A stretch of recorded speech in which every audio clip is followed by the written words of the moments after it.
Hello, everyone. I just wanted to jump on here because we do have COVID testing today. So, for today's assignment, it will be to take notes on this presentation and then upload them onto Schoology. I will be publishing an assignment for that. And if we finish COVID testing early, then you will individually listen to the lesson in class and start taking notes. So we'll use that class time. So yesterday we were watching the Post movie. Hopefully some of you will continue to watch it because it's a really good movie. And I just wanted to give you a little bit of the breakdown for this case because it is one of the required cases that you do need to know for the AP exam. So the facts of the case were that, and this one's known as the Pentagon Papers, was that Nixon administration tried to prevent several newspaper companies from publishing materials about the Vietnam War. A study that was made by McNamara was asked to do by McNamara that kind of talked about the United States and their involvement with the Vietnam War. The president had argued, and the administration argued, that it was not allowed because they needed to ensure protection of national security. Okay, so all this case with the Washington Post and New York Times was looked at in this single case. The issue was, the main question for this case and trying to figure it out was, did the Nixon administration efforts to prevent the publication of what it termed classified information violate the First Amendment? Right? So kind of silencing a group, right, for freedom of press, for national security. We also had to think of the other terms that we were looking at, right? Time, place, and issue, right? Does this case have any direct involvement with the government, right? And so do these Pentagon Papers put in jeopardy soldiers that are there at that moment? The Supreme Court interpreted and decided that yes, the government did not overcome the heavy presumption against prior restraint of the press in this case, right?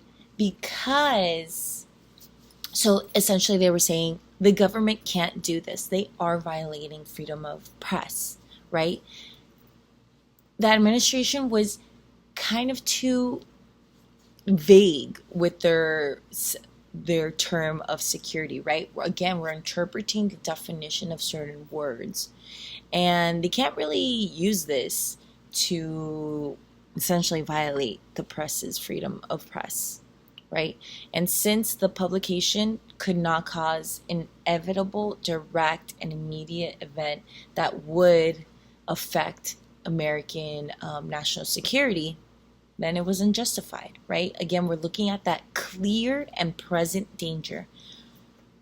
The Supreme Court decided that there was no clear and present danger in this case. Okay, so this is again a summary of the case of the movie that we were watching. So right now we've kind of finished with the First Amendment, looking at freedom of religion and freedom of the press.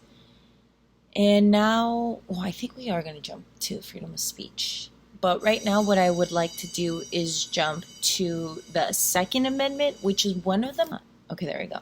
So the Supreme Court's decision on the Second Amendment rests upon its constitutional interpretation of individual liberty. So a lot of people do focus on the Second Amendment and closely relate it to individual liberty. What are our limitations and what are our abilities to earn certain firearms?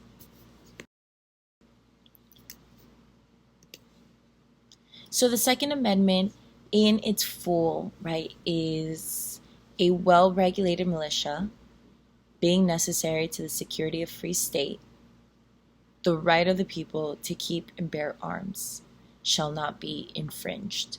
So there is a lot of different interpretation for in the decisions that we'll see. Some of the decisions of the Supreme Court will look at this amendment as a whole, and others will look at the this amendment in pieces, right? A well-regulated militia that in some cases they don't look at it necessarily as just a military, right? It could be that an individual could protect themselves from military entering their homes, right? Or even protecting themselves from a tyrannical government, right? So, whoa, kind of loaded. So, that's a definition that we might see in one of the decisions. Okay, so again, it all depends on the interpretation of the Supreme Court. It always just, it changes, okay? So it depends on what Supreme Court saw what, and how they interpreted and how they looked at the case as a whole. So one of the first cases that really looked at the Second Amendment and was interpreted, right, in the Supreme Court case, in the Supreme Court, was U.S. v. Miller of 1939. So what happened in this case was that there were two individuals that were known gang members of the O'Malley gang that were known for doing gangster stuff, right? Like going around and robbing places. They were stopped by Oklahoma and Arkansas state troopers. Okay, and so the two gangsters that were pulled over by Oklahoma and Arkansas state troopers were Frank Layton and Jack Miller. And what they found in their vehicle was an unregistered sawed-off shotgun in the car, okay? And so they arrested them for breaking the National Firearms Act, or the NFA. So this National Firearms Act was placed, was an act placed after the St. Valentine's Massacre. Okay, so with this law passed, it put on tax on making, selling, and transporting certain firearms, and required people to register those firearms if they had them. So these folks did not have that registered, okay? And it was helping also the government make some money, right? Because from the taxes. And so with this case, right, with this National Firearms Act, it said that gun owners had to report when they were transporting guns from across state lines, right, to the federal government when they were moving any firearm. Again, like I said, this firearm was untaxed and unregistered. Okay, so they brought this case to the district court, and the district court argued that it did not violate the National Firearms Act, and it was saying that the National Firearms Act was unconstitutional because it not only went against the Second Amendment, which is the right to bear arms, right, and to form a militia, but also the 10th Amendment, meaning that states have power, right, to kind of decide what's going to happen. And it was kind of weird that the district court judge agreed and dismissed the case, right, saying that this National Firearms Act violated the Second Amendment, but he did so because he knew the personalities and probably what was going to happen with these individuals. They were gangsters, so they weren't going to have someone represent them in the Supreme Court, and they would probably disappear. Okay, so Again, they skipped the Court of Appeals for this case and went directly to the Supreme Court. And like the district court judge had predicted, they did not show up to the Supreme Court for their defense. So the only representation that was there was from the US. And so they had decided that they gave different arguments for this, right? So from the US side, the lawyers were saying that the NFA was mainly a way to collect revenue, right? So the Treasury Department gave the feds the authority to enforce it. So the feds could do it because it was based on taxes. Another argument that they brought to the table was that the defendants transported a sawed-off, meaning that like people were looking for it, right? The shotgun from Oklahoma to Arkansas. So this again was interstate commerce. So it was something that the government could look at because it was interstate commerce. It was moving from one place to another, right? And also the Second Amendment only protects having military type weapons appropriate for use in organized militia. Okay, so again, right now we're looking at that interpretation of that first part, military type weapons, right? Appropriate for use in an organized militia. So they were saying that this weapon found in the vehicle wasn't even, the shotgun wasn't even used for military, right? It's never been used in militia. So that one would not be protected. So the question here is, does the Second Amendment protect an individual's right to keep and bear a sawed-off double-barrel shotgun? The Supreme Court found that no, it sided with the United States, reversing the lower court and saying the National Firearms Act indeed was constitutional. Okay, it held that the Second Amendment does not guarantee an individual the right to have a sawed-off double-barrel shotgun because that specific weapon was not a reasonable weapon for a militia or for self-defense. So now they're looking directly and specifically at the type of guns, okay? And this, like I said, was a case from 1939, and we wouldn't see the next case for guns and the Second Amendment in 2008. So this case is helpful and is interpreted by both gun control and those that advocates for gun rights, right? For gun control advocates, it's saying, hey, look, the government does have the ability to decide what type of weapons can be used, right? What type of guns can be regulated. And gun rights advocates said that the decision was good because it explicitly, right, and it specifies that people have the right to own a firearm for self-defense and to form a militia. So it can work either way, this case, for gun control advocates and gun right advocates. Okay, the second case that we're going to look at is the District of Columbia v. Heller. So these are precedent cases for the case that we're going to look at, McDonald v. Chicago.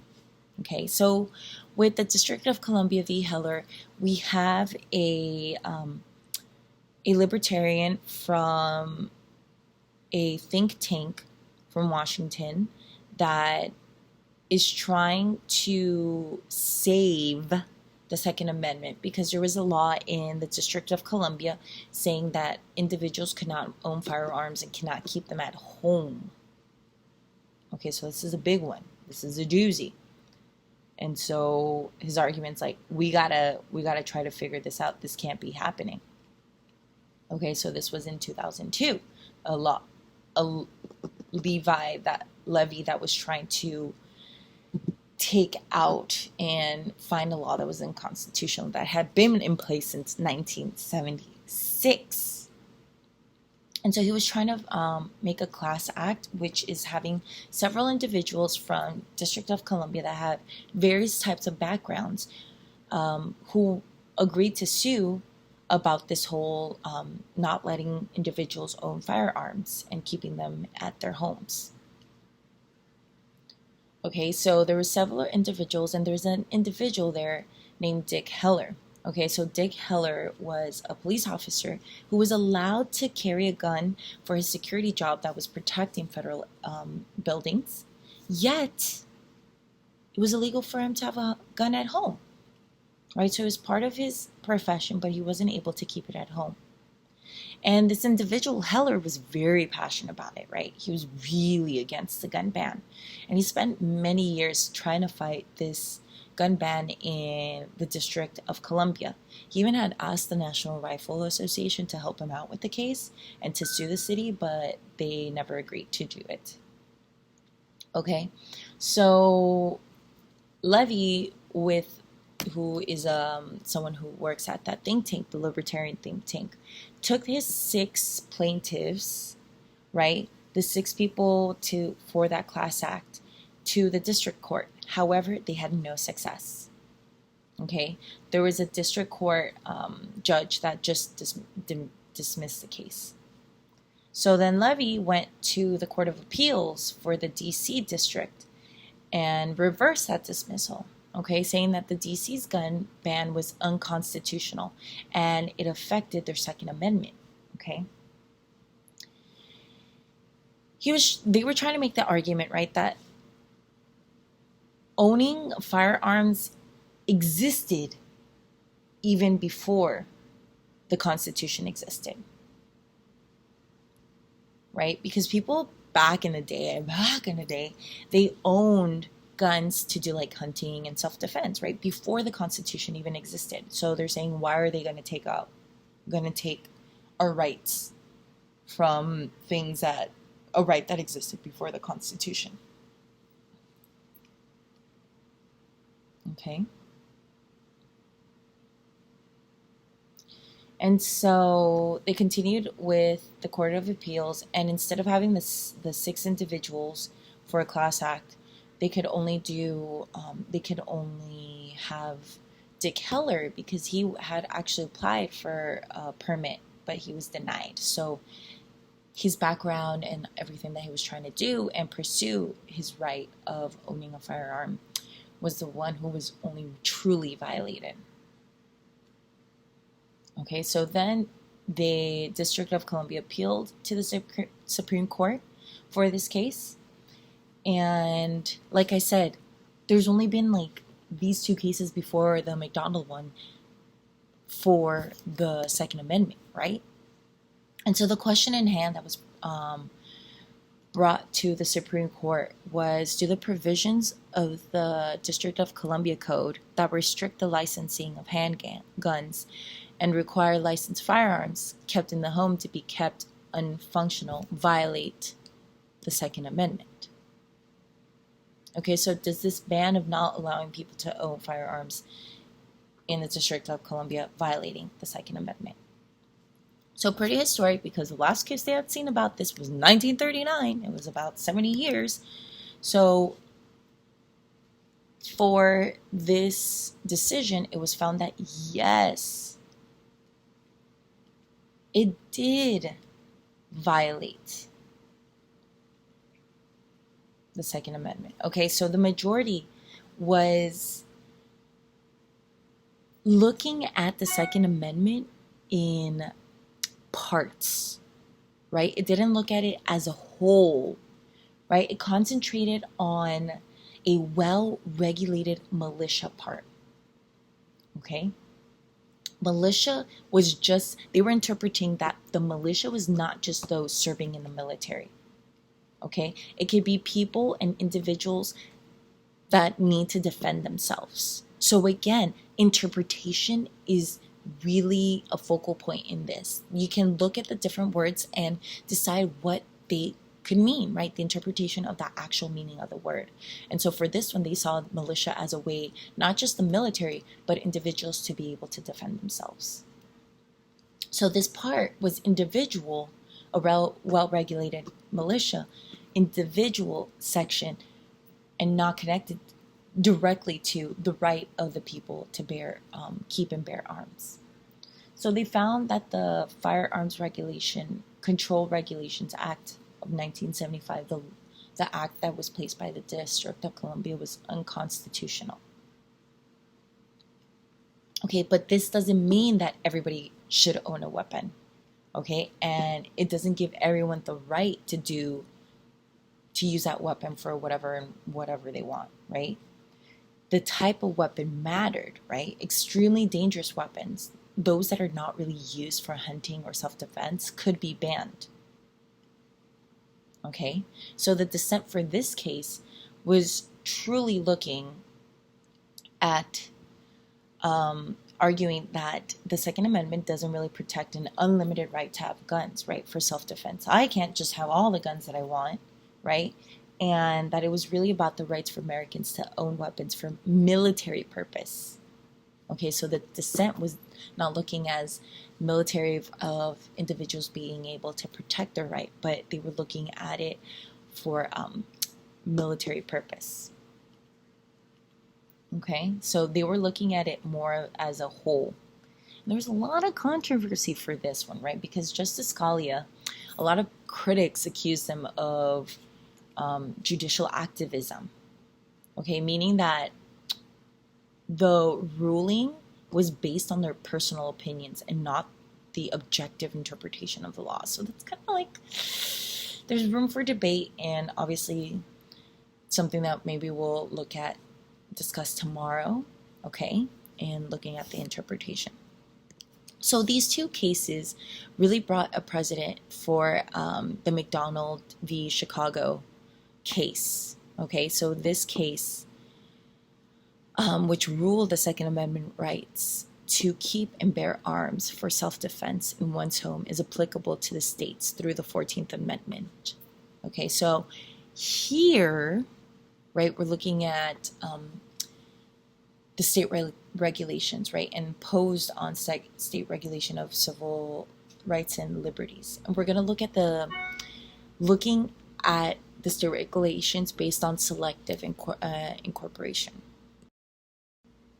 Okay, so selective incorporation, it means, right, that the is a term that's used that essentially says that the Bill of Rights applies to all states, right? So all levels of government adhere to most elements of the Bill of Rights. Right now, everybody looks at the Bill of Rights. It's like, oh yeah, that's something that we all have to follow. However, that was not always the case. Okay? The Bill of Rights was ratified to protect the people from the federal government. Remember, the Constitution was laying out the limits of the government, right? Limits of what the things that the government could do. The Bill of Rights was talking about the things and the protections of the people, right, from the federal government. The First Amendment states, Congress shall make no law, right, that violates freedom of speech, religion, press, and assembly. Okay, so this document, the Bill of Rights, really discusses and addresses liberties that Congress cannot take away. Okay? And we also need to remember that most states had already developed bills of rights with similar provisions, but states did not originally have to follow the National Bill of Rights because it was kind of understood that the federal Constitution referred only to federal laws, not state laws.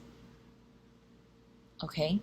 So now with this process known as selective incorporation, the government court has ruled in landmark cases that state laws must also adhere to selective Bill of Rights provisions through the 14th Amendment's Due Process Clause. Okay, so with selective incorporation, we started to see how the Bill of Rights also applied to all states, and it just didn't happen automatically, right? It was through these Supreme Court decisions, right, that the states had to follow these Bill of Rights, and it was not just the federal government that had to follow them. right, are the ones that we're discussing right now. We'll discuss Gideon tomorrow, but we have McDonald v. Chicago. Okay, so McDonald v. Chicago was from 2009. Okay, and with this one, we're looking at the facts. So you can pause to read this really quick.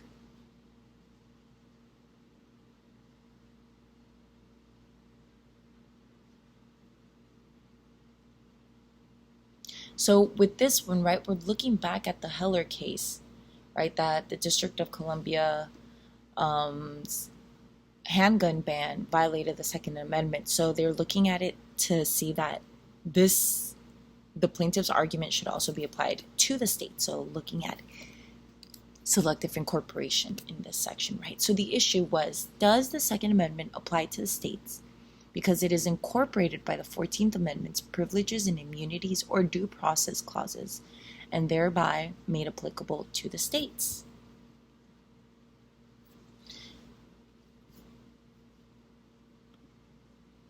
Okay, so for this case, we have Otis McDonald, who was a retired custodian, right? Who put the suit, right, to challenge a law that Chicago had, right, from 1982 that banned the new registration of handguns and made registration a prerequisite of possession of a firearm. So they were looking back at the case of District of Columbia v. Heller, saying, hey, if the state said it, then what about us, right?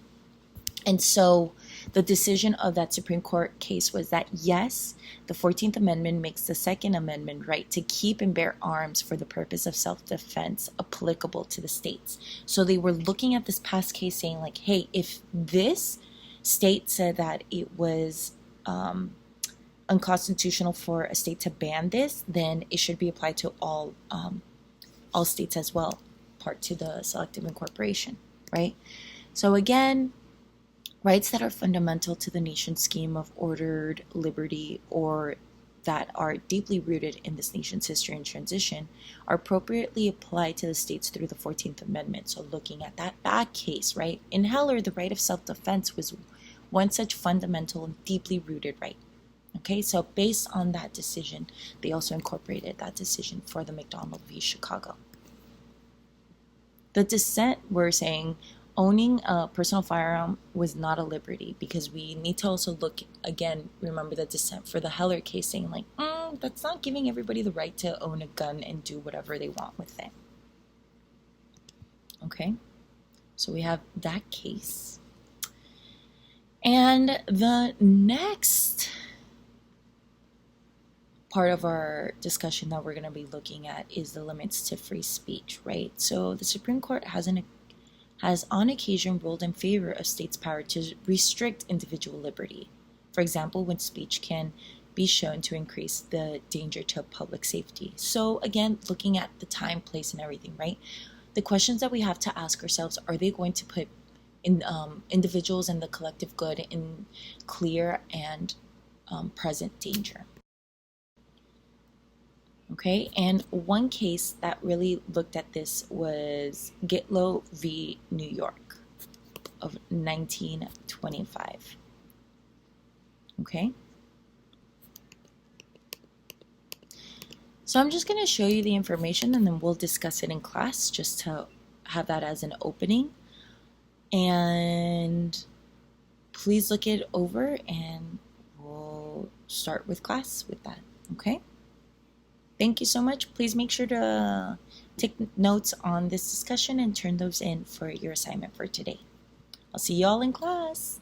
Bye.